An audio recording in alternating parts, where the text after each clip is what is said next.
কৃষ্ণ, রাধে রাধে। কেমন আছেন সবাই?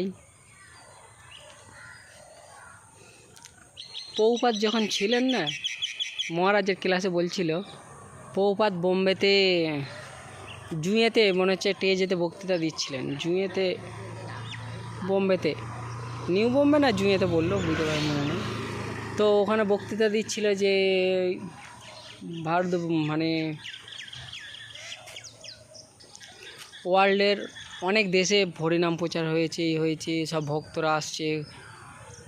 তো ওইসব নিয়ে এসব নিয়ে আলোচনা হচ্ছে। আলোচনা হওয়ার সময় তো একজন ভক্ত, পাবলিক মাঝখান থেকে বলছে, আপনি তো সব জায়গায় হরিনাম প্রচার করেছেন, তো আপনি পাকিস্তানে করেছেন, দেখি তো পাকিস্তানে করে দেখান।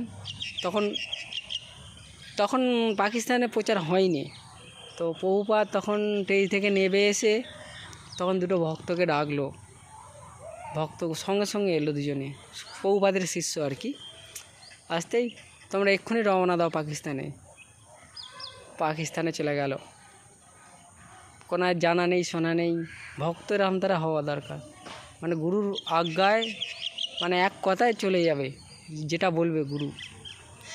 এরম চলে গেল। এরম তার আরও একটা দৃষ্টান্ত শুনেছিলাম। ট্রেনে করে প্রভুপাদ যাচ্ছিলেন। প্রভুপাদকে একজন বললেন, হ্যাঁ, যেতে যেতে কথা বলতে বলছে, আমাদের জায়গা আছে অনেক, তো ওখানে আপনি আসুন না, মন্দির প্রচার করুন। ওনার সঙ্গে একটা ভক্ত ছিল। তখন ওর ভক্তকে বলল, এই তুমি ওনার সঙ্গে ওনার স্টেশনে নেবে, ওনার সঙ্গে চলে যাও। তো ওনার ভক্ত, ওনার স্টেশন শিষ্য আর কি, প্রভুপাদের শিষ্য, ওনার স্টেশনে নেবে, ওনাদের সঙ্গে ওনার চলে গেল।